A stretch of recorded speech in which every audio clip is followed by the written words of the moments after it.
music as a part of every civilization, not just Indian. You can see that you will have all tribal people who we think are not civilized enough, right? Even in remote islands, they have some kinds of music in them, right? In their cultures. It's universal, and it's documented that there are humans had musical instruments as far as back as 40,000 years. There's been a discovery of a stone flute, and somewhere in Germany, I think. So it's naturally bamboo, giving musical tones must have given people an idea of how musical notes are created, how to replicate them by making holes in them. And as I said, the earliest flutes were made from bone. Coming to coming to India, now fairly everybody tells, yeah, Indian culture is very old, Indian music is very old, but how do we know how old it is? And the answer is, thankfully, yes, we know that we have at least a lower limit on how old our music is.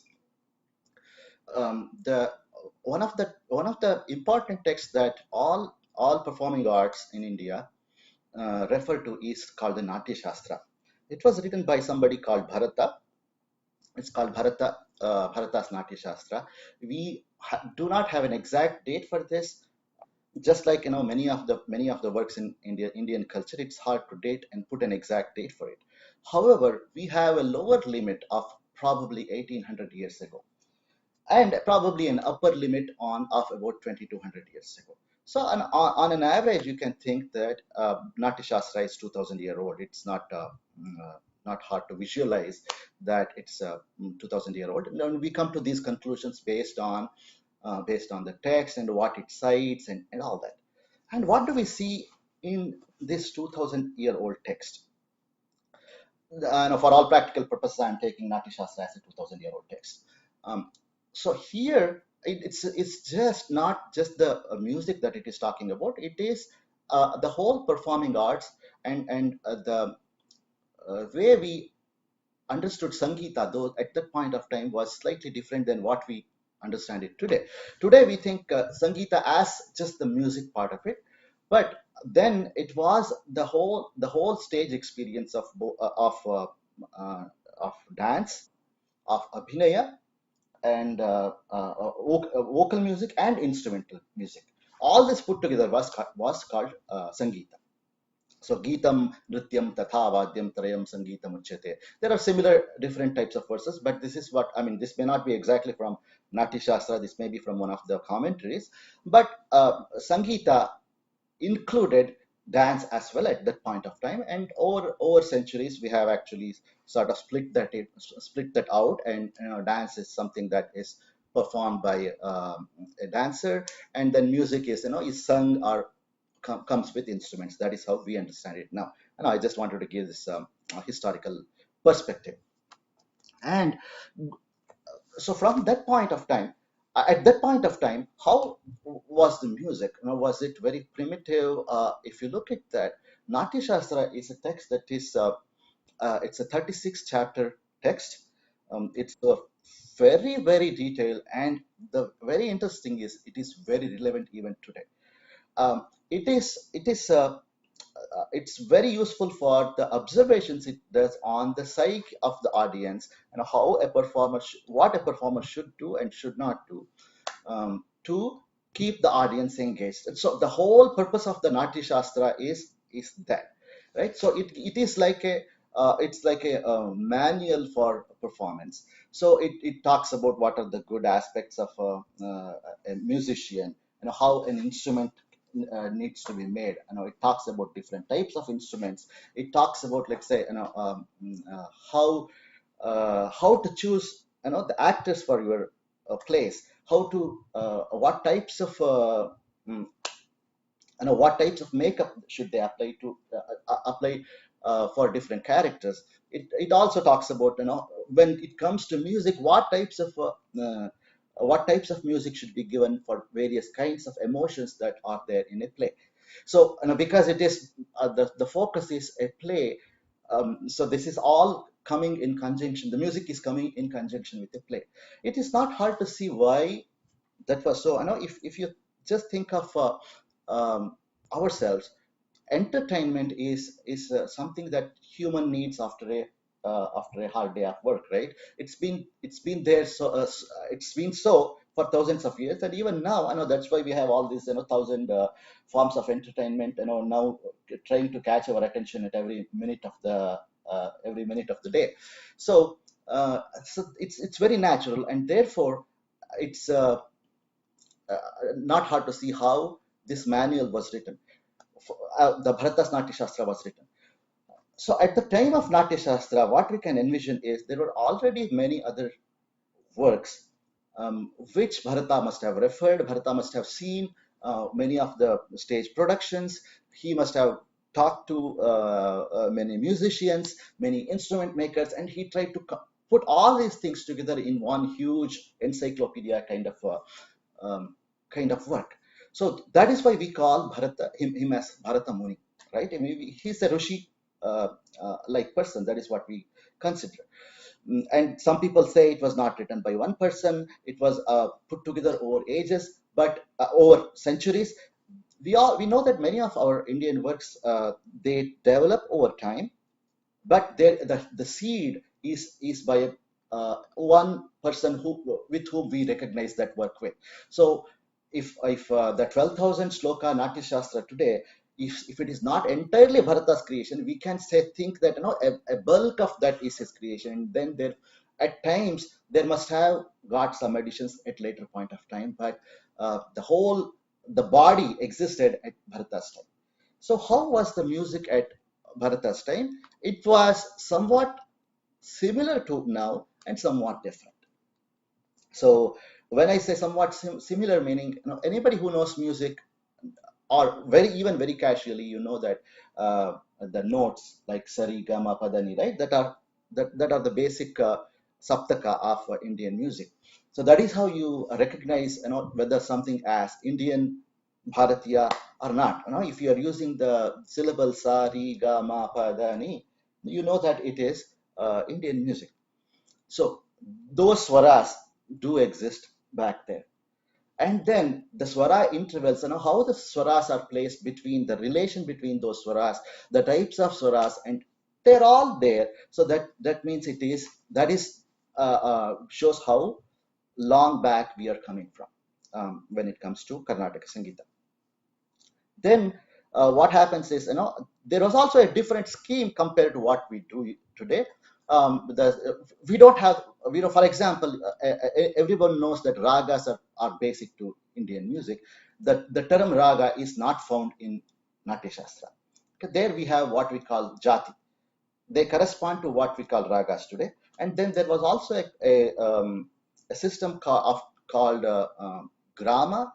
So that was that indicated different kinds of tone intervals that were there between the various swaras, so that they classified into Shedja grama, Gandhara grama, Madhyama grama. Let us not go into that. It's just enough to know that system was slightly different in the sense, um, different songs could have been sung in different pitches. Now almost every raga starts with Shedja, which we call the bass, and then goes, Shedja to Shedja is our base adhara for our music. But at that time, if it is a Madhyama grama, it could be from Madhyama to Madhyama, and therefore that framework was a little different. So over time, it kept changing based on regional variations. Even in Bharatanatyam Shastra, he says that, okay, these are all the things that I'm telling about how things are today, things as I know. This is what we do. But there are always regional variations that you must take into account when you're performing. For example, Natya Shastra also talks about various kinds of dialects being used in plays, so that depending on the audience, you can see that happen in films, right?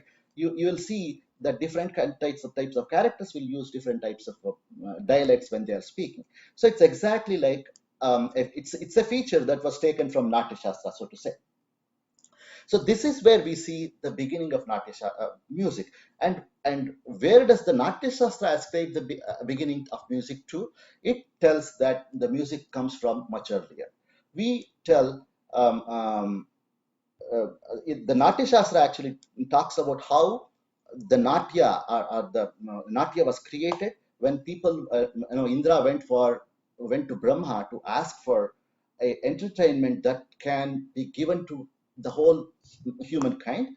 So he took the words from Yajurveda, the music from Samaveda, and so on, and created this uh, this art called Natya. So there it tells that music comes from Samaveda, and if you see, Samas are suktas, Vaidika suktas that are sung. So that are sung to, I think, a fairly minimal amount of music if we understand and if we compare to today's music. So we can think that Samaveda was where this musicality started, and then it developed into a fairly complex system of jatis and dramas that went out, that got popular, and then um, it got entrenched in the minds of people, and that we call as Sangeeta. So much for talking about Natya Shastra and its beginnings. So coming from the Natya Shastra times, how did it grow? So we can certainly believe that there were regional variations. However, everywhere the common frameworks were being used. So if you look at even ancient Tamil sources, I think there are inscriptions, and they're also told, some people say there are something called puns, right, which are different from ragas but are sung very similar to ragas, in the sense they use a different terminology for the same swaras. So what that means is the same common infrastructure, musical infrastructure, was used all over what we call Bharata today. So which included current days Pakistan and Bangladesh areas. I am not so sure if it went much beyond Burma on that side, but definitely Nepal and what the main continental subcontinent of India had this system of music. Then how do we trace the development to later? Now we will have to go into later works. Mm, and when it comes to Indian works, no art can be siloed into a slot. For example, if you have to learn music, you will have to learn different languages. You will have to learn different, if you want to learn languages, you'll have to learn grammar, and grammar is affected by something else. And some of those traditions are going back to Vedic times. Some of them are going back to the local Janapada origins. So they're all very, it's like a web of knowledge system, so to say. So it's very hard to um, identify something as a musical work, because, for example, even in works like Kalidasa's plays, you will see music all over, right? Music and dance all over. Like, for example, in Kalidasa, Malavika Agnimitra, there are instances where the things, you would not understand the terms that he uses if you don't know music, if you don't know actually terminology used in Nati Shastra. So this is the case with lots of Sanskrita works. So therefore, you will find musical references in various karyas that are in no directly that are not directly associated with music. For example, Bhasa's Vasavadatta, the hero in not Vasavadatta, in Pratigya Yogandarayana, the hero Udayana, he is a Veena player, right? So all these references you find in different from different sources, in addition to musical sources. And coming down a bit, let's walk down several centuries to a work called Brihadeshi. This was written probably sometime 6th, 7th century, so later, during the later early Chalukya times, and it was written based on all the evidence shows in the region around what is Hampi today. Matanga is the name of the person. We call him Matanga Muni. Matanga's Brihadeshi is a like we can say a big jump from the Natya Shastra to here. So it's at least 500 years later. It could be more like 700-800 years later, not later than Natya Shastra too.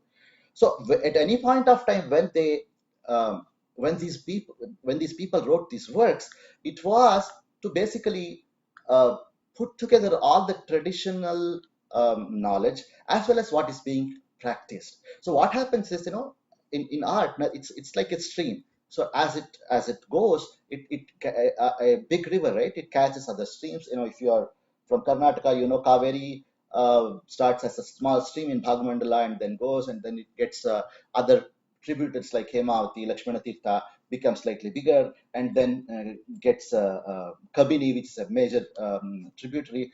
It becomes even bigger, and so on. So that is how the music has grows. And then as the structure of the river, what you see in Talakaveri is so very different from what you see in Tanjavur. So because it has taken all those inputs, so so if you have to describe the river Kaveri in Tanjavur, you have to see what all has come into that, and you have to document that. So that is what has happened from time to time in Indian music. So at Brihadeshi time, in say 6th 7th century, when he wrote that, he looks at what was in practice at that time. He sort of writes what is available to him, both from previous Shastrakaras as well as what he sees in practice. So this is here, I think we see the name Raga that come up for the first time. Brihadeshi talks, he talks about two kinds of music, Marga and Deshi. Marga is what we call classical. Deshi is what we call colloquial. It's not that they are two separated, right? This colloquial Deshi music and traditional Margi music, they sort of go together. That's what the Brihadeshi sort of indicates you. It's also a compendium of how different prayogas exist in various ragas, and it's like a dictionary for those terms.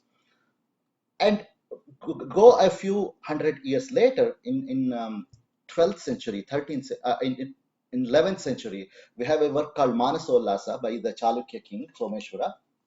He also describes music as it existed then. So all of them use the term Sangeeta or Nritya. So at that time, I think there was no nomenclature like Karnataka Sangeeta or Hindustani. They are a newer nomenclature, and I will come to that a bit later. And when did this happen, and why did this happen? We'll see that. So as I said, all works need to be are interpreted, reinterpreted for times. So if something that Bharata wrote in 2000 years ago was not comprehensible 1000 years later, a Shastrakara like Abhinava Gupta, he wrote something called Abhinava Bharati. This was in like 10th century. It was a commentary on Natya Shastra. So when such commentaries are done, basically it takes what was given originally. Sometimes agrees, sometimes disagrees to the current practice. Sometimes they'll say, no, it's always hard to take change, right? When something changes, even in our lives, we always want to keep it to how we are comfortable. But sometimes there are changes that are very radical. You just cannot change that back to change it back, and they just take the new form. So this Abhinav Bharati is a very important work that shows how our music flowed. And later on, in around 1300, is a monumental book called Sangeeta Ratnakara. So this book was written by a Kashmiri person, Shargadeva. He was from Kashmir. His grandfather was from Kashmir. He came to Karnataka. Karnataka means Devagiri. That was part of the Yadava kings. That was still part of what was called Karnataka those times. So there he wrote this work called Sangeeta Ratnakara, that we can think of as the beginning of the new classical music of India. So at that point of time, already some changes had happened. The grama system that was explained by Bharata had gone off, and it had come to something like only one of the grammas was mostly used, the Shadja gramma, whatever it was called. The other two grammas were sort of got submerged into it, so to say. So hence, that we can consider as the starting point of the new music for in India.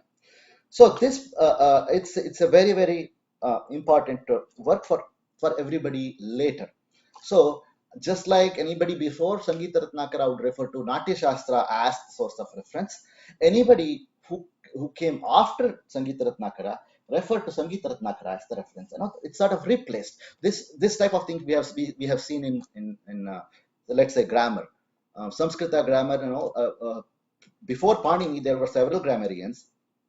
He cites and quotes them. But after Panini came, the work was so phenomenal and it was so useful. So everything that was before him, went out of use. Similar was the case of Natya Shastra. I'm very sure there were other works before Bharata's Natya Shastra that Natya Shastra replaced. Similarly, at Sangeeta Ratnakara time, uh, that became the sort of the go-to text.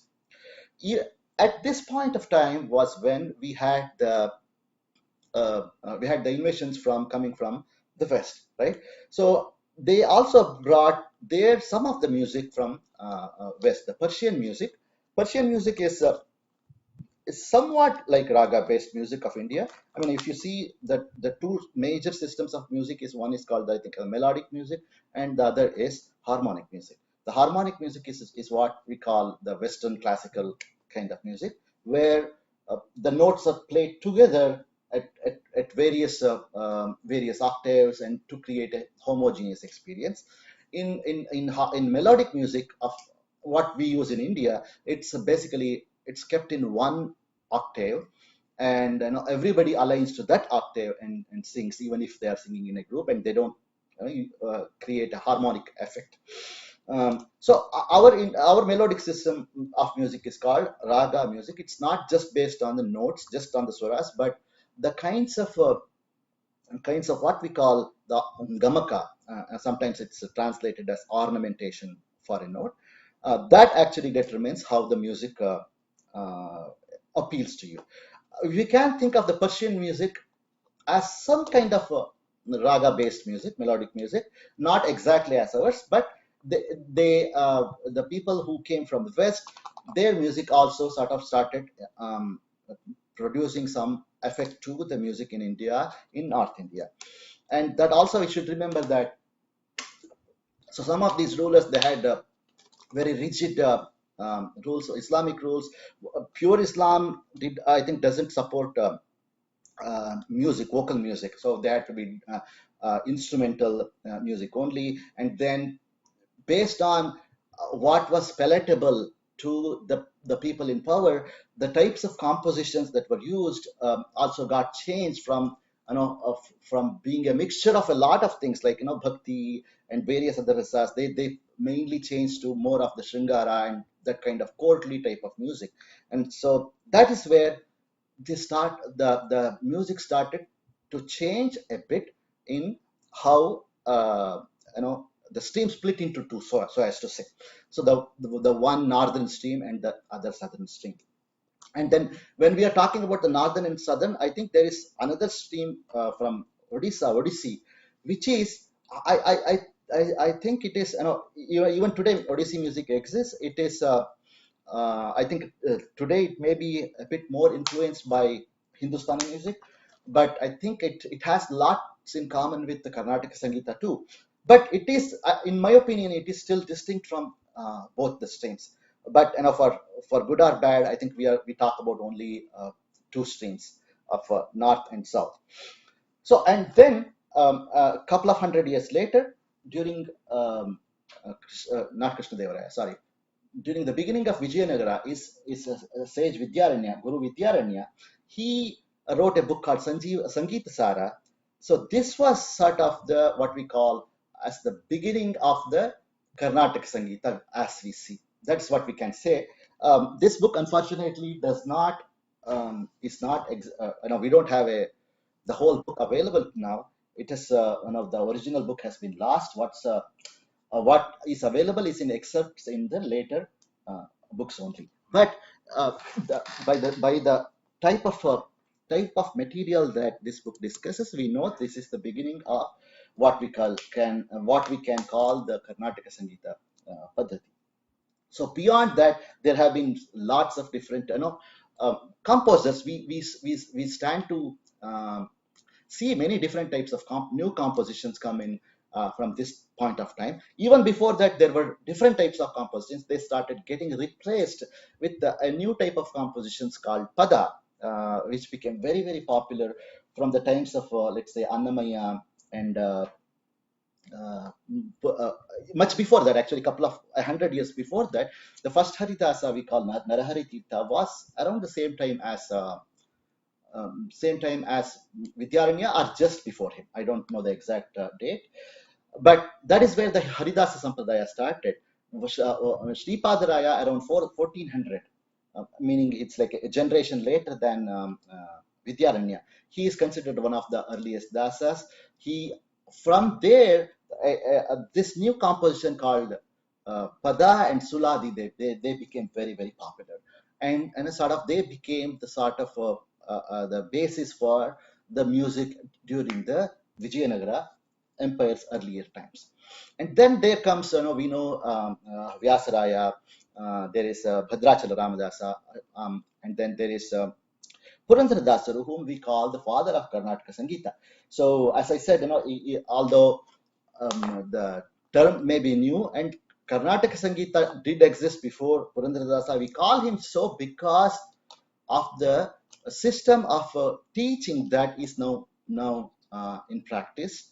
The beginner lessons that are taught to a student of music today are supposed to have been put by Purandradasa. So that is why we have given him that name. Purandaradasa has not actually spoken about this himself. The earliest reference to that is probably comes from the later 18th century. So, like couple of 100 years after Purandaradasa, only we see the reference to him being the father of Karnataka Sangeeta. But that name, wouldn't come in vacuum. So it would probably be there in the minds of people and in the communities, and then that's how it comes to gets recorded in books. We normally see this happening, and people, the colloquial terms, the knowledge doesn't get into books so early. It always takes a generation or two for theories to get established and be taken as facts and be included in there. So at this time, as I said, the distinction between the north and south had grown so quite sufficiently different to call them out as different systems. So in after the fall of Vijayanagara, what happened was the center of the culture there went to Tanjore. The reason was actually even before the fall of that, one of the uh, uh, during probably Achyutaraya's time, they sent a general called Chevapanayaka to go and take the kingdom of Tanjore and get settled there. And then with him went the whole set of people that were supporting him, with the ministers, everybody. They all from the Vijayanagara Empire. Govinda Dikshita went with him. He was the minister for four of the Tanjore Nayakas in the 17th century. And here is when and that is when Tanjore started to grow as the seat of music, or the major seat of music, because we always needed some kind of support for arts, right? There has to be recognition. It can come from temples, it can come from kings and whatnot, but there has to be support for artists and art. And in the post Vijayanagara times, it went into Tanjore, and it was in that area the name Karnataka Sangeeta came in. So there are several reasons, hypotheses why the name would have come. So it's very likely that all the people that were associated with the early Tanjore Nayakas, most of the people in power who have written books, they had association with the Vijayanagara, and Vijayanagara was called the Karnataka kingdom, and that is how, and that Karnataka kingdom spread over almost all the four states, southern states, 4 and 5 southern states today, and that is where majorly what the Karnataka Sangeeta is very popular even now, if you see. So that is the reason probably why the name Karnataka got attached to the Karnataka Sangeeta, and then that has gotten into a incorrectly being called as Carnatic because of the English translations.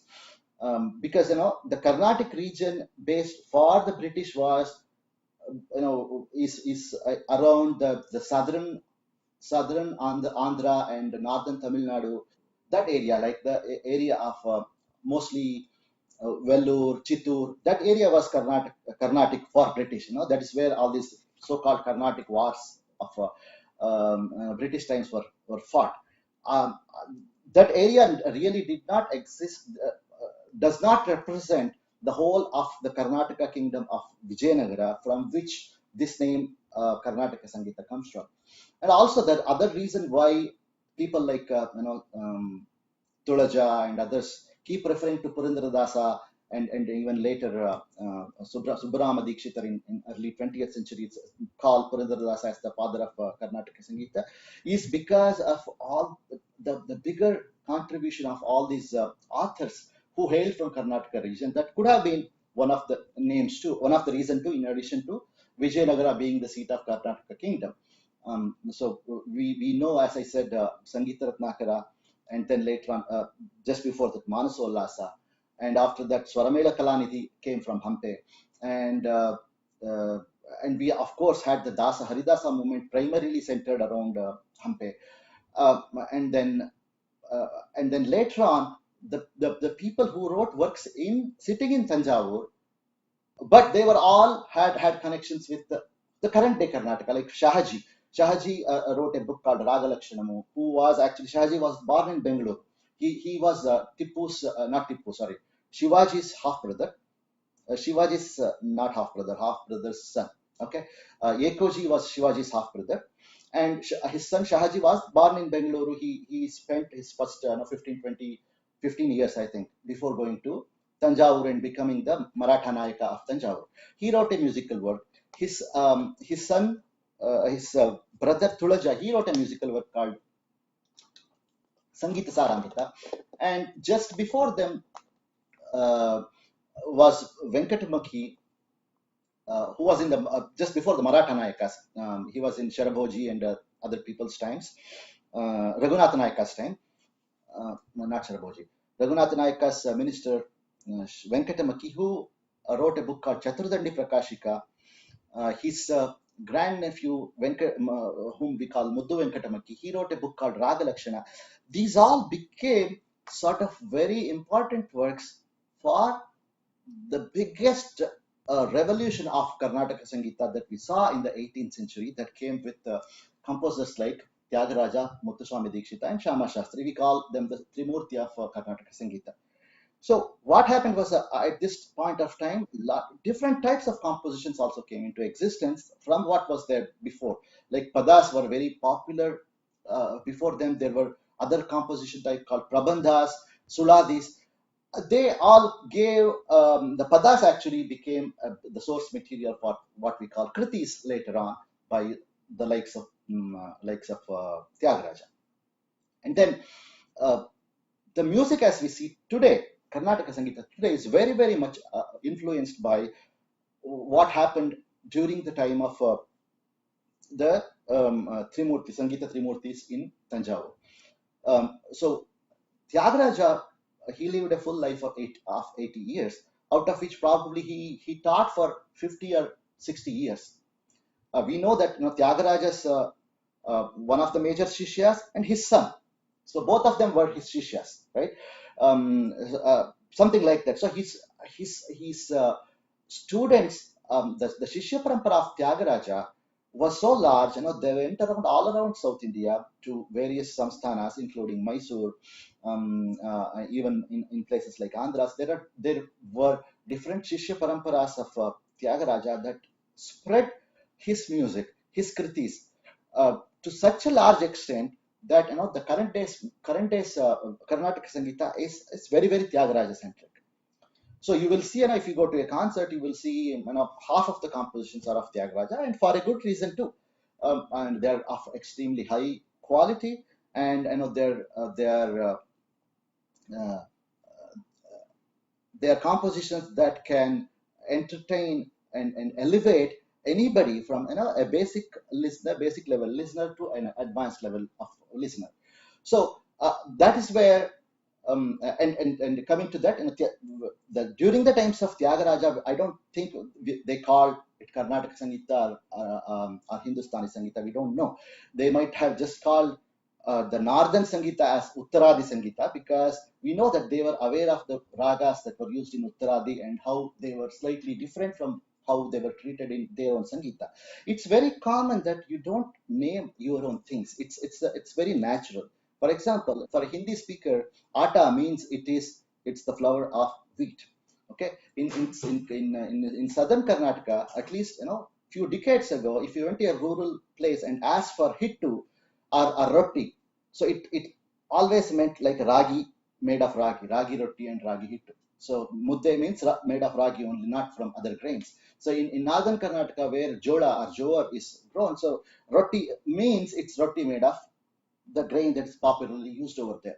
So if the Sangeeta that was sung in Karnataka was not called Karnataka Sangeeta, it's not surprising, because the name was given by somebody else. It was given by somebody. It was popularized by somebody else, right? Hindustani Sangeeta also was the name given by I think the uh, English people who called India as Hindustan, and they called the northern type of music as Hindustani music. And then now, and as I showed, the name Karnataka Sangeeta started to come up in the Tanjavur region sometime in 17th, 18th centuries, and then that also got popularized in Maharashtra, because Maharashtra is the place where the junction of Karnataka Sangeeta and Hindustani Sangeeta takes place. Southern Maharashtra and Northern Karnataka. That is where the one gives away to the other. In the times back then, when the communication was much harder between various regions, so much of interchange would not have happened. So there was a possibility of them to grow separately. Unlike today, now we have, you are able to listen to different streams of music at the same time. But back in those days, you would probably not hear a musician who was located, more than 100 miles from where you are. For example, we know when um, Tyagaraja went to as far as from Tiruvayar, which is near Tanjavur, to Tiruvattriyur, which is near Madras. I think that's the farthest he went to. And when he went, he sang for 7 days in Tiruvattriyur temple. Every day he sang a new composition, and so on. But now the influences between the two systems of music they work differently than they were back those days.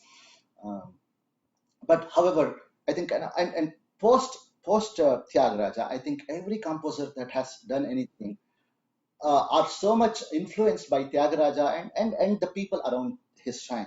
And I think what we see as the kacheri music today is very much geared towards composition based musical kacheri, compared to what was considered as more of manodharma based kacheris earlier. And for that matter, just let me add, if we think this system of kacheri is new, it is not. I mean, the name kacheri may be new. It may have come in the 18th century or 19th century, and the format that we use in a musical performance is was set in Karnataka Sangeeta is said to have put by Ariyakudi Ramanuja Iyengar, and start with some type of compositions and do this type of elaborations, and do a sequence of things, and then end with certain types of compositions. However, we know that this has existed for a long time. The name Kannada name for kacheri or a musical performance was Kelike. So we see that in the 10th century Kannada texts. I'm very sure similar names would have existed in Tamil, Telugu, or other languages as well. So I think I'm at the 45th minute mark. I tried to give a give a brief overview of how the system of music was started more than 2000 years ago, and how it was already a quite mature system 2000 years ago, and then as years passed, it has accumulated uh, more streams into it, and how it has grown, or in terms of its compositions and the presentations and whatnot. But however, it has not changed its basics. We still use the same Shedja, Rishabha, Gandhara, Madhyam, Panchama, Daivata, Nishada. These are the seven swaras that Bharata Ngati Shastra tells. We use the same thing. We use the, even as I was mentioning, how different types of works refer to that. We have Naradiya Shiksha, which is a Shiksha Grantha. Shiksha means it's like phonetics, linguistics. That talks about the same thing. We have Amarakosha, which talks about the notes. It tells how the notes are taken to be coming from animals. It says Shajjam Mayuro Vadati Gavo Rishabhavashanaha Aja Vikantu Gandharam Krauncha Vanati Madhyama. So it ascribes different notes to different animals. I think that one, you cannot see it in isolation, but I think that is a point that Indians saw, as all these things come from nature. So that is what we should see. If it's not that when he says Pushpa Sadharane Kale Pika Kujati Panchamam, Pika sings in Panchama. But what Panchama? We know that Panchama is a frequency, but in Indian music, we don't have a fixed schedule. So Panchama is also not fixed, right? So we may get confused because my Panchama is not same as your Panchama. Then what Panchama does the Pika or the Kogile singing, right? So, but I think if you look at it, it only tells that how we consider everything part of nature, all our inherent, and how we think everything comes from Arsha, meaning so rootless, meaning it's so old, so antique, and so much deep in our traditions that we tell they all come from Veda, that the oldest source that we can think of. So, and with that, I think I'll end this, my monologue, and now I'm open to questions. I don't know if I made a lot of sense to a lot of people. I don't know, but I hope there were a few things that were of interest to you people. And then if there were any mistakes, please correct me. You can connect to me on Twitter. You can DM me. I'm always eager to learn from my fellow friends who are interested in these types of cultural matters. Thank you very much. You said the influence of music on Bhakti movement, or the influence of Bhakti music on music on. Okay, so the what we call Bhakti movement is, particularly I am aware of from the Karnataka side, which is Haridasas, right? But we have similar traditions coming from other culture, other states as well. So music became a very big vehicle for bhakti. So that is how I see it, because music is, as you can touch people with music. So when you are telling something in a prose form, compared to that, you can reach people much more better with music. So that is the difference between, for example, Bhakti movement also had Shiva Sharanas, right, in Karnataka, who composed vachanas. We know that vachanas were sung, some of them were sung, but they were not always sung. But Haridas, I think they knew from experience that when something is told in a musical way, it is very easy to touch people's heart, because the reason is the human psychology, how it works is, the notes and the relation to notes, between the notes, actually creates a different feeling in your brain. So therefore, that is what gives rise to different types of rasas, what we call rasa in our Indian tradition, right? We call Navarasa, 9 rasas. Now, in Bharata's Nati Shastra, we had only 8. That's okay. The Shanta rasa came in much later. Um, so these rasas are Shringara, Veera, Karuna, Adbhuta, Hasya, Bhayanaka, Bhivatsa, Raudra. So these are the things that are, that create emotions with us, and the ragas are associated with different rasas by themselves, by notes, even when without lyrics accompanying them. But when you have lyrics for them that are meant to evoke that particular rasa, that effect is even more increased, right? Becomes more important and becomes very effective. For example, so there is a you might remember, like, in TV, on TV, right? Doordarshan. I'm talking about long time ago. When the Doordarshan was the only channel. When somebody of importance dies, the Doordarshan plays some music. Even without anything, you already feel that it gives you a sad feel. Uh, Typically they play a raga like in Hindustani, what they call as Todi, or we call that Shubhapanturali, and or Multani, which are by nature, they will be somewhat melancholic in nature and create a feeling of sadness within you. And if you add something to that, in the words, right? It's even more piercing, right? It can enhance that effect within you. So similar is like, some of the ragas like Mohana, or in Hindustani Bhoop, they're very what you call effervescent, invigorating, very pleasing, right? Mohana actually means in Kannada or Sanskrit, it means enchanting, right? It grabs your heart. So if you add something like, just for this, for matter, that movie song Panka Hoti to Uda Atire, right? Everybody knows that is set in this raga. So when you add lyrics to that, it only makes it even more better. So that is what the Haridasas and other bhakti movements. For example, Jayadeva. Jayadeva, of course, used various ragas for his poetry, Ashtapadis, right? Uh, that's the reason I think there's a huge influence of music on Haridasas and the bhakti traditions. Uh, yeah, there are two types of things coming here. One is in the compositions, one is in the terminology. If we see a lot of terminology used in music, also they come from Kannada, Telugu, etc. For example, we use terms from Sanskrita as well. We use words like, Murchana, Aroha, Avaroha. But when it comes to Egamaka, we say Jaru. Jaru is, I think it's common in all the languages. Definitely Kannada. I think it's there in Telugu as well. It's like a glide. It's instead of going from pa ga re sa, is going discrete notes. Pa ga ga re the sa. This is called jaru, right? And then there are other words like,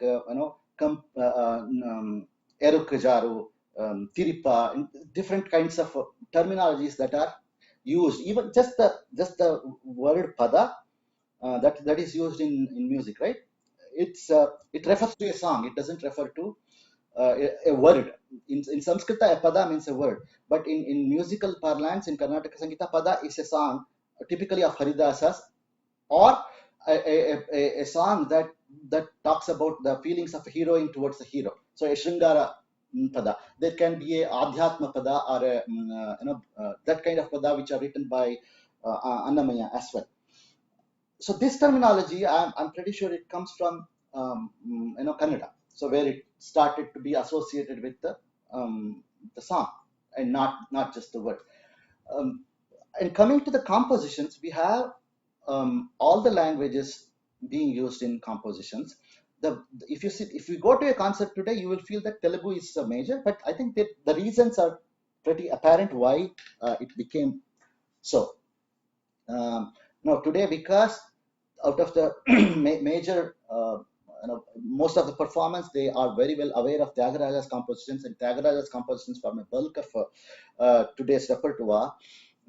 He has about 800 compositions, out of which 80 are in Sanskrit, about 10%. Then the rest are in Telugu.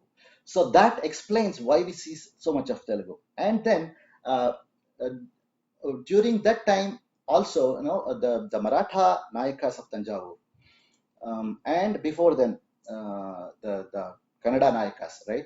The Chevappa and his followers, they they coming from the Vijayanagara side, which was bilingual, Kannada and Telugu, and situated in deep Tamil Nadu. And some of them also coming from Maratha lands, right? The Maratha Nayakas were Marathi speaking. So all kinds of songs were getting composed. We have Lavanis set to Karnataka Sangeeta. For example, there is something called 72 Melakarta Malika that is in uh, Samskrita by Mahavaidyanatha Shivan, but the Sahitya originally was in Marathi. It was written about a king or a jamindar. And then Mahavidyanatha Shivan wrote the same, he composed this music for that Marathi Sahitya, and then he wrote the same thing in Samskrita, right? Not the same meaning. It's just like, the same, when Ilayaraja composes a song, there is different lyrics in Kannada and different lyrics in Tamil, right? So that kind of thing. Uh, so later on, there have been lots of Tamil compositions. There are many Sanskrita compositions because Muthuswami Dikshitar composed every composition in Sanskrita except for just a couple which are in Manipravala. And we know that Swati Tirunal composed some Malayalam padams. However, some Samskrita was his major composition. And there are plenty of Kannada kritis, leaving aside what is Haridasa compositions. There are many composers hailing from Karnataka who have composed various genres like Varnas and Varna, Swarjati, Tillana with the Sahitya in different languages. So what I consider is, in classical Carnatic Sangeeta, music is primary and Sahitya is secondary. However, that doesn't mean that you can totally ignore the Sahitya. So therefore, I would say, if you are singing something that is not your native language, it's always better to know that, yeah, there are people who can understand that song as it is, right? And you make a good uh, just good study of the language, and uh, don't say sing wrong words as much as possible. As in the days back in the days, it might have been hard for people to actually know another language, but that may not be so too. Actually, 100 years ago, people were more multilingual than today. Lot of people knew multiple languages than they know today. So therefore, I think it wasn't so hard for people to even understand a composition of Purandaradasa in Tanjavur. For example, the Tulajaji, right, in his Sangeeta Saramrita, cites lots of examples from Purandaradasas, right? And he says some of the, and he says casually that, oh, I don't need to actually explain this because everybody knows this. And unfortunately, he doesn't give the notation for that. He says it's a very popular composition, everybody knows it. And now we think, oh, how great it would have been if he actually had given the notation for this particular sula. So that is how it is. So language is secondary to music, but that being said, doesn't mean that it is totally dissociated, and it is totally dissociated with the concept of our musical schemes. Coming to the first question, Tyagaraja, as I said, he was deep in Tamil Nadu, but as I said, I think bilingualism was quite popular. A lot of people knew more than one language, even as deep as Tanjavur. I'm pretty sure, and in the surroundings where he lived, because it was close to a center of power, and then that is the places which are more cosmopolitan than other places. And why he became his compositions became very popular. As I said, he lived a very long life as a teacher, and he did train a lot more students. And then probably almost every major musician today comes from some lineage of Tyagaraja. For example, if you go to Balamurali Krishna, he is in the sixth in the whatever lineage of a Shishya Parampara. If you go to Mysore Vasudevacharya, it is same. If you go to R.K. Srikantan, it's the same. If you go to any senior musician in Andhra Pradesh, Tamil Nadu, they all come from some lineage from Tyagaraja. So that probably is the reason why his compositions are very popular. And as I said, they are very popular because they are what you call they are very accessible, meaning there is something of Tyagaraja to everyone. So some of the compositions are very simple, very easy for even a basic level student, and some of them are obviously extremely complicated and very need a very deep understanding and practice. So the both the depth and the breadth, Tyagaraja has, I think, no comparison. And that is why what has happened is post Tyagaraja, even though there are lots of good composers post him too, it's very hard to replace him, even though there are lots of good compositions by the new composers. But it's just hard. We just have a very. It's like when uh, there's a there's a there's a subhashita that goes पुरा कवीनां गणना प्रसंगे कनिष्ठ कादिष्टित कालिदासः अद्यापि तत्तुल्य कवेरभात् Anamika सार्थवती भवुः. So they went on to count the poets, and then for the small finger they kept Kalidasa, and then there was nobody to match him, so the second finger became Anamika. So now, I mean, you can almost think like, okay, you go with Tyagaraja, and who next? So that's Anamika. That is for the first question. And the second question is Melakarta schemes. The seeds of which actually comes from Vidyaranya. So it's about 700 years old. So 1350 is what we can guess. Actually, in fact, I gave an hour and a half session a week ago or 2 weeks ago on this one. That's a totally involved topic. Actually, I don't want to get into that right now. Unfortunately, I could not record that session. Otherwise, I would have shared it on YouTube. But however, if people are interested, I can talk about it some other time. Going to the first one, almost everything in Indian arts leads to some kind of paramarthika goal. That is how they are explained and understood. So they might have a common entertainment goal at a lower level, but the goal of everything is supposed to take you to a higher plane. That is how we have understood from the times of Ngati Shastra. For example, Ngati Shastra tells a concept like Siddhi. It tells when is a production successful, when it attains Siddhi. It is when somebody is watching it at the end of it, they are actually at a loss of words, and they don't say anything. They don't say anything, and just by their face or by their by their being, not being able to say anything is the reflection of is the response, and that determines a siddhi. So that is how it is. Something is considered successful. That is part of the spiritual goal, right? So that is how we see that it's always elevating and uplifting, and just not some kind of entertainment to kill time. Yeah, of course, music or any of the art, will take you from one level to the other. For somebody totally uninitiated, it will take you from outside the door to inside, one step ahead, and it will take you ultimately to that attainment of the different rasas and siddhi. That's the goal. That's for the first question. And for the other questions, I don't think that narrative that was being that is I don't know who made that comment, but it is totally baseless, because we know that all sorts of people from all communities did participate in music. It is not as if some communities only were practicing music. That is totally a wrong narrative. I know that they say that only Devadasi community practice music, which is not true, right?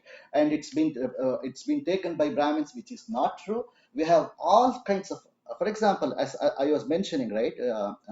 The various kinds of people. If you see um, who wrote these works, who wrote these compositions, there is a spectrum of people, right? Vidyaranya he became actually the Pitadipati of Sringeri Matha, and we have plenty of kings. Haripala Deva from Chalukya Someshwaram from Chalukya from Gujarat, and then Chalukya Someshwara from Karnataka. We have many. I mentioned some of the kings from Tanjavur, right? So who all traditionally are called coming from Kshatriya communities, right? So there could be anything, right? That once somebody becomes a king, he was called a Kshatriya. So irrespective of what their previous varna or whatever it is. And therefore it's totally meaningless to say somebody appropriated music of other communities. Music is something that will bring people together for music. It doesn't really matter to me who sings, if somebody sings a fabulous Todi Raga, what I'm going to listen is the Todi Raga. I hardly care who that person is or their background is, right? When they sing it, it's the same thing with all music lovers. So if you look at that, the whole this concept of or this mudslinging against they did this, we did this. No, that it is simply not true. Uh, yeah, there are references to music in Ramayana, and traditionally, traditional dating of Ramayana, it's very hard. So let us not get into that. But I think what we know as Valmiki Ramayana today is probably around the same time as Natya Shastra. Probably, I'll say probably. I mean, nobody can be so certain. But and as I said, Natya Shastra is not the beginning of something. Actually, it's the big end of something. Meaning, there was lot more. There was lot even before that, and Natya Shastra only gives a time capsule of what existed 2,000 years ago.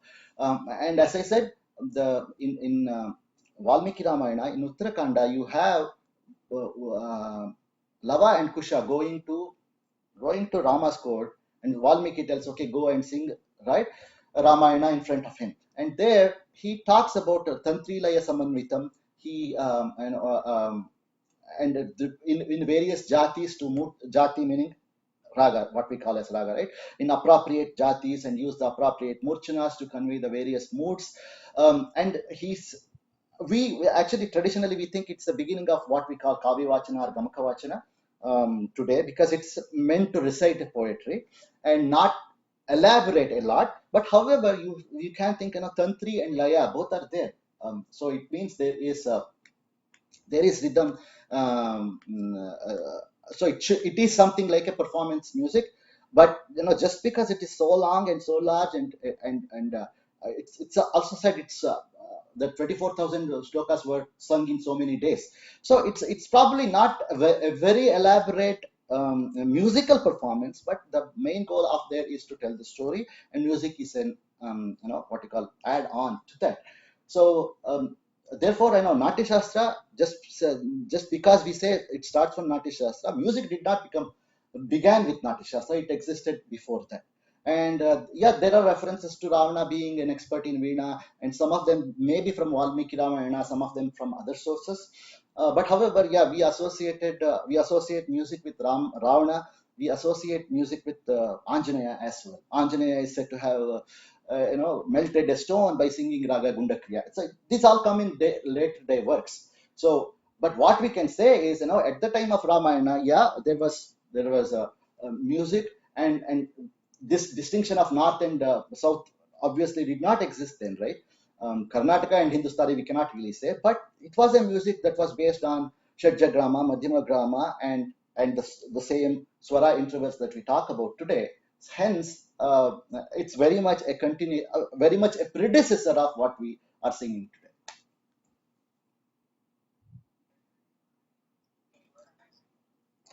today. For the first one, so I think the reason why I mean I have read Subbanna a long time ago, but I mean I don't remember all the details. But the reason why it could have been become so is during the times after the what you call the support stopped from coming from the main the kings and all that, right? From the society at large, all the musicians, many of the musicians could not make ends to meet. So that happens anywhere, right? People are always crazy about arts, people who pursue artistic goals. But if they have to struggle for daily life, then it becomes a really hard thing for them to, for them and their families to support what they are doing. It's very true, and that is where the support from the system, support from the temples, right? In the back in the days, it was temples where all these people were supported, the musicians and dancers, they were part of getting a salary. They were going and performing in the temple as seva, right? So that is part of their job. And they also, they taught, they maybe performed the kacheris, or the predecessors of what we call kacheri. But the 18th and 19th century, after all these independent kings became puppets in the hands of British. So basically, it was nothing much was left in the support system. So, and post that time, actually, probably the 1950s, early independence, it was the worst time. So most of the musicians, if you see at that point of time, coming from very deep this one, and they insisted their children not to make music as their profession. They actually insisted, and I heard this one great playback singer. He said, "Yeah, I told my children not to get into that." That was how it was in 1950s and 60s, and even up till much later. Only now you see classical musicians being able to pursue what they want to do, and earn a decent life. And finally, it comes to a lot of people make may be able to make sacrifices, but not everyone. Like there are certain things beyond which one person cannot go. So my limit may not be the same as your limit. So that is number one. And then what was the second question?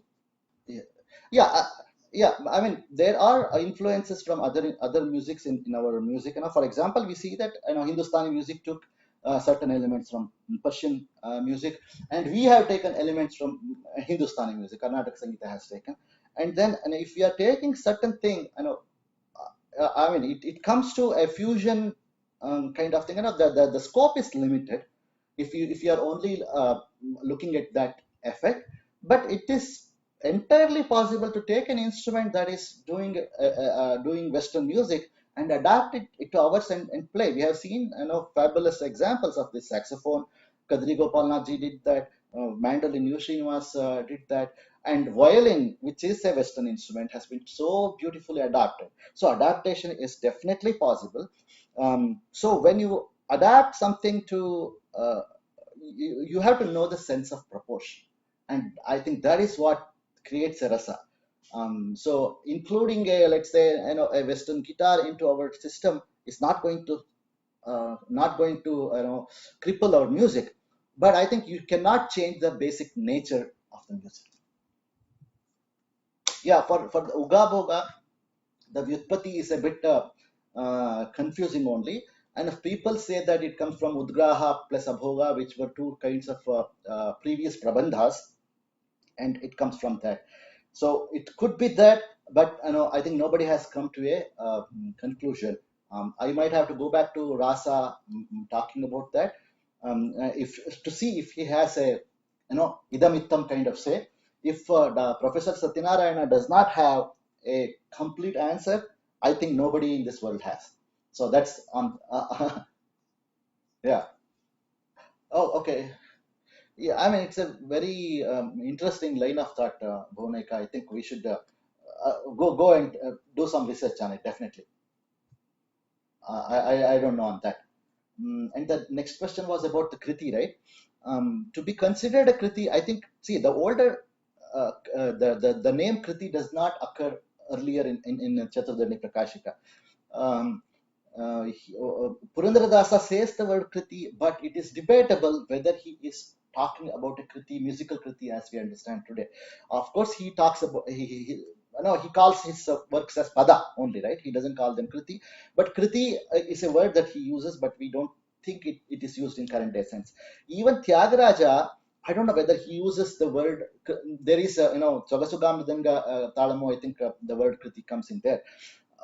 But I think the Dvitiyakshara Prasa comes from what comes with padas only, right? If you see, there is not much of a difference between a pada and kriti. Pada has a pallavi, a optional anupallavi, and several charanas. And similar is the case with a kriti. And padas being in Kannada or Telugu, mostly, Haridasa, Sarannamaya, they always have Dvitiyakshara Prasa. and that is what has been used by Tyagaraja and others when composing in Telugu, or other people too. So even recent composers. So when I compose a kriti, I also try to keep the Dvitiya Akshara Prasa as much as possible. But there are maybe some recent compositions which fall in the kriti category, but not adhering to Dvitiya Akshara Prasa. But however, I think it's good to keep to a form, and then therefore I think a kriti with a Dvitiya Akshara Prasa is more likely to fit into the traditional format than without one. Okay, the second question, I don't know the answer when the earliest was recorded. But the first one, we definitely know that there have been and there must have been interactions. Just for that, like Gangubai Hangal, right? She's one of the top Hindustani musicians. Her mother herself was a Karnataka Sangeeta Garthi. So therefore, it's a household that brought both of them. So therefore, there was Karnataka Sangeeta in that region at that time. So that's one. And the other is the recorded thing is the I think 1908 or no, not 1908, 1902. Bhatkande, he looked at the system of classification of ragas in Hindustani. He thought it was very messy in the sense, it was not as formulated as in Karnataka Sangeeta. So he saw some what you call advantage in using that scheme. So he went down to not Kalade Kochi, sorry, Etiapuram to meet Subrama Dikshiter, to discuss with him, to understand from him how this the classification of ragas in Karnataka Sangeeta is. And then after that, he wrote his book called Srimal Lakshya Sangeetam, which is considered a very important text for Hindustani music today in terms of the classification of ragas, etc. So there have been interactions of that kind. And I think Abdul Karim Khan or somebody, I hope I got the name correct, he has sung many of the kritis of Tyagaraja.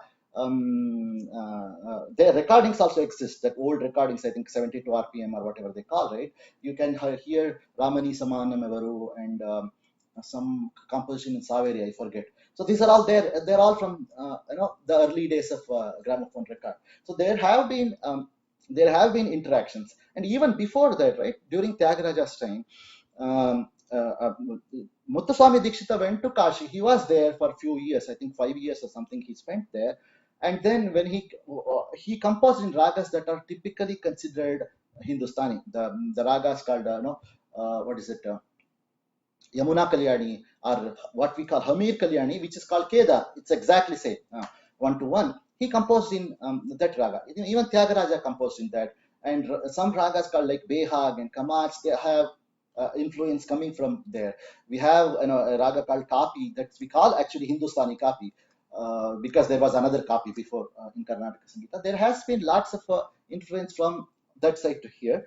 And from Karnataka Sangeeta to Hindustani Sangeeta, lots of ragas have been taken in the 20th century, and they have adopted into their way of elaboration. For example, lots of instrumentalists play ragas like Simhendra Madhyama, then Shanmukha Priya, Charukeshi, Latangi, Vachaspati. These are all ragas that they have taken in this century and made as their own, and they have developed a face of their own, right? They are the same raga. We understand them as the same raga, but they are not structurally identical. So that is what is the influence.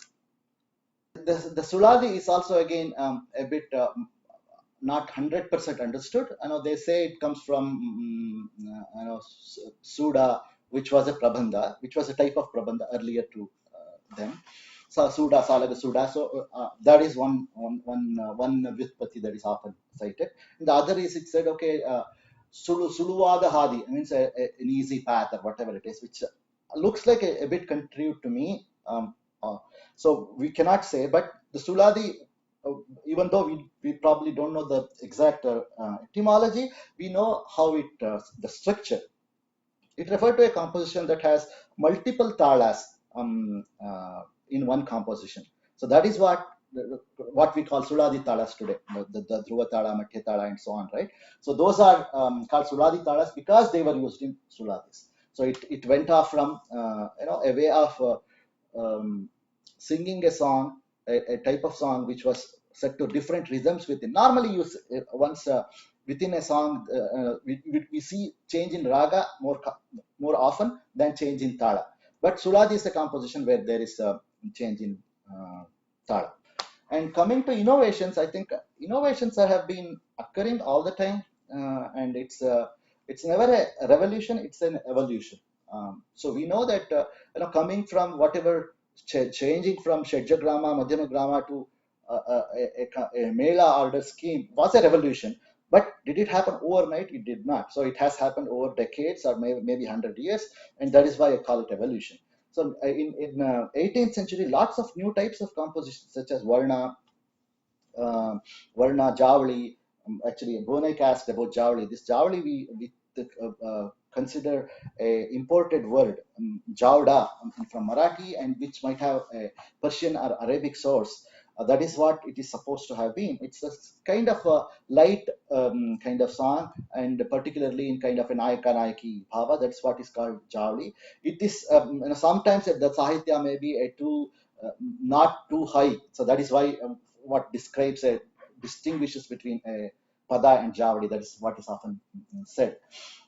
So those are kind of innovations, right? And then even in terms of today's compositions, Raga Malika might have been is probably one of the newer type of compositions that came in 18th century, but maybe the earliest Raga Malika came in during Sripad Raya, because I see one Devarnama where he puts Raga Mudra in multiple charanas.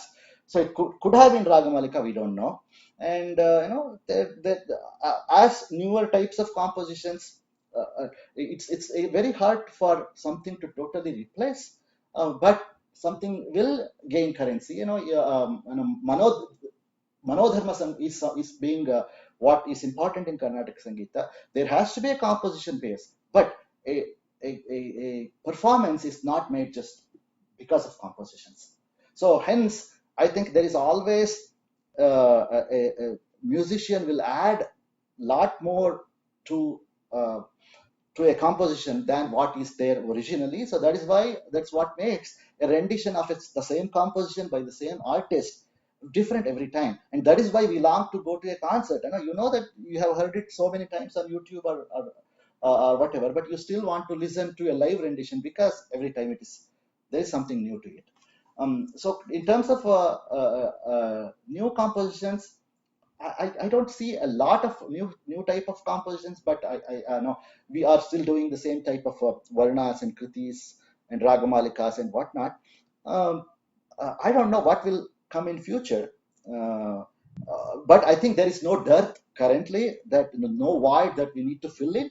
But if there is a good structure that comes in, it naturally will find its place in the performing arena. That's what I think. And as for the reasons I mentioned, it's very hard for a new type of composition to take roots, just because it's very hard to match what is already there. So post Tyagaraja composers, right? Very few have really got their the real appreciation that they should have got for the amount of contribution they have done.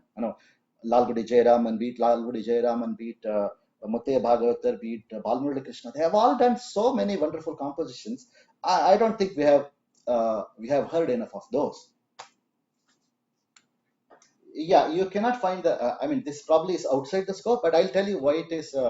Why you cannot find the name using the number, because it's not unique, right? So in the Sutra Katapayadi, ka also has the number one, ta also has the number one. So therefore, it is not on the reverse. You cannot match it. So that is the reason.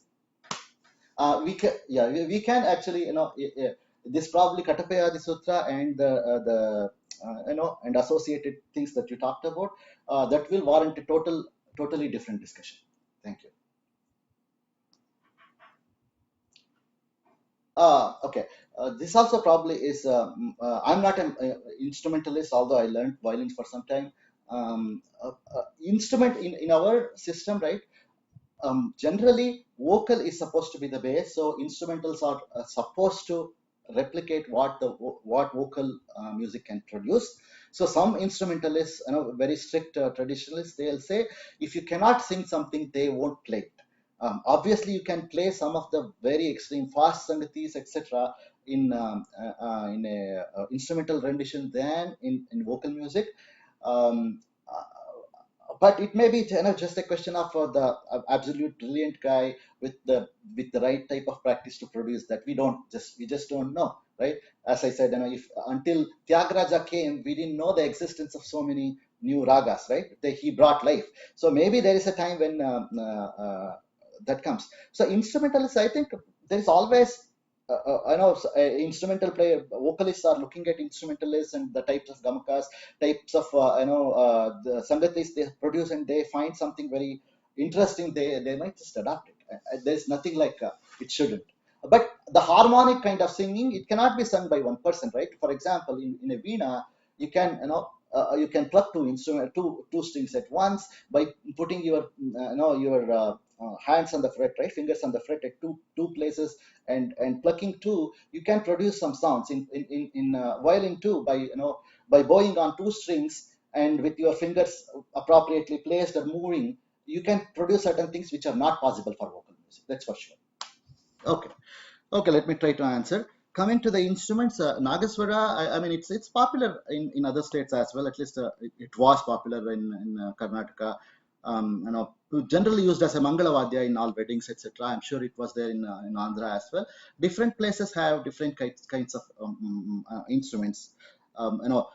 When it becomes from folk to classical is the only thing is in the effort and the expertise someone has and imbibes the system. So that's why a clarinet, Western instruments, that is how they were able to become classical instruments and come on the concert stage. So if guitar, if somebody can produce the same type of gamakas with an instrument that our music needs, then it can become a concert worthy instrument. So therefore um, there's no separation of what can come here or what cannot come here, right? So if with a single string instrument, if they can play Chakkani Raja Margamu with the same grandeur as can be played in a seven string veena, of course, then that can become a concert worthy instrument. The topic of the evolution of instruments is very fabulous. I think that we can talk that in another time. Looking at the evidences in temples and looking at the evidence in Ngati Shastra and various other sources. I think we'll not go much deeper than that now. And coming to the question why the first and the fifth have the same relation, it is because of how human ear perceives frequencies. The sa and pa and do and whatever the note, right? So they have the frequency of 1:1.5, and from pa is to sa is again 1:1.5. Basically, the octave, the pa is the middle frequency in terms of the frequency. So that is why what creates a consonance between the notes, and that is why the universality of this note in various systems of music. This is at a very basic level. And because our sa is not fixed in Indian music, sa is not fixed, and it can take any frequency. But in Western, when they say C, it is at a specific frequency that may make we feel how come that system is totally different but still has the same relation. But it is how human ear perceives a saw. It's more to do with physics, right? That makes it pleasing for you to.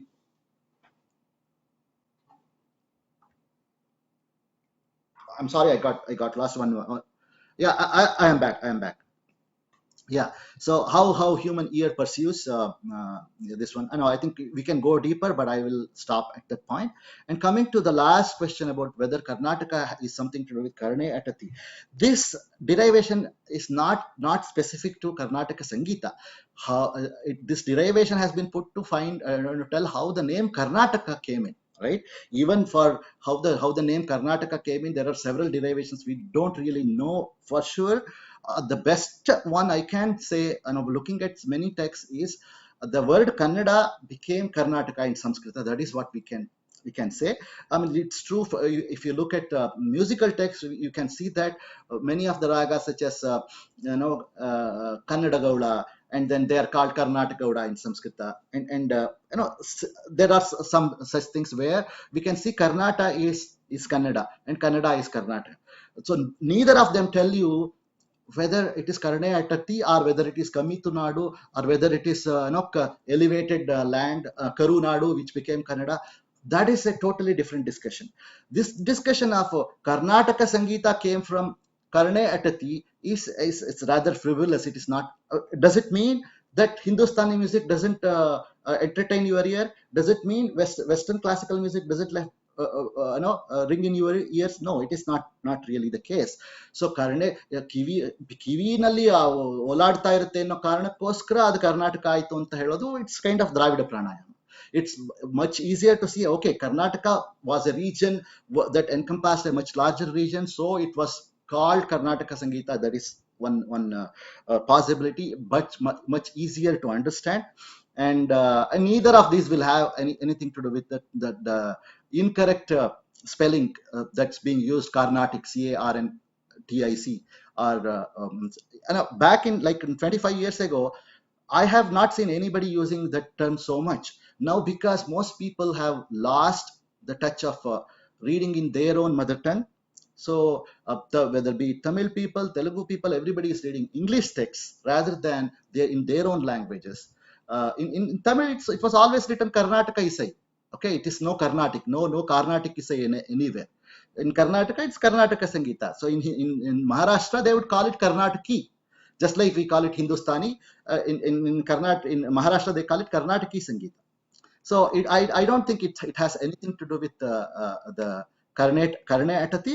But in Sanskrita, so generally what happens is, when a word is taken from a different language, the way they make it their own is this: they provide a derivation for that. Instead of calling it, it's a foreign word, we don't have a derivation. They will try to get a derivation for that particular word, meaningful in Sanskrit. So it's the type, it's the what you call it's the way Sanskrita works. So for example, the word marukatte, the market, it came to Karnataka as in Kannada we have made it into marukatte. It exactly means the same thing, but does it mean it existed long back? Does it did we make all the places where things are sold as marukatte? No, we did not. We called it sante. We have a different name for it, right? We called it sante, but now we call Krishna Rajendra marukatte. Maruva katteinda marukatte aitu anta we can tell. So in Sanskrita you can say Karnatati iti Karnataka, so therefore Karnataka Sangeeta, but it's not so appropriate for the music, although that some people might say so. I hope I answered all the questions. I am thankful for the opportunity to talk to you. And I know if there are any questions by people here who could not ask the questions, I know definitely you can reach out to me. I am on Twitter and I'm on Instagram. You can DM me. I'm always interested in learning other people's views and learning from each other. The whole social media, I mean, I'm telling from the bottom of my heart, because I grew up in a small town in Karnataka. The only access of music was my mother, my guru, my teacher. If she did not know answer to something, I probably could not get an answer to that. Or the access to music is what I heard in radio, and the kacheris. If there was a Ramotsava kacheri and the musician sang a new kriti that my mother did not know, there was absolutely no way of knowing that, what it was coming from, right? So but today it is not the case. For someone interested, if he listens to a new composition, it's like a click away to find out the information. It's just because of so much material is out there, and it's easy to reach people who know. And as I always tell, the answers are out there. You just to know, the only thing that you need to know is who to ask the question to. So that's what, if you have a question that you think I can answer, I'm very happy to answer that question anytime. Feel free to follow me on Twitter. I'm not so active on Instagram, and I'm there, but I post sometimes some things there, and if you send me a message, I will see it, but I may not see it immediately. But if you contact me on Twitter, I'm very likely to respond to you immediately. Thank you very much, and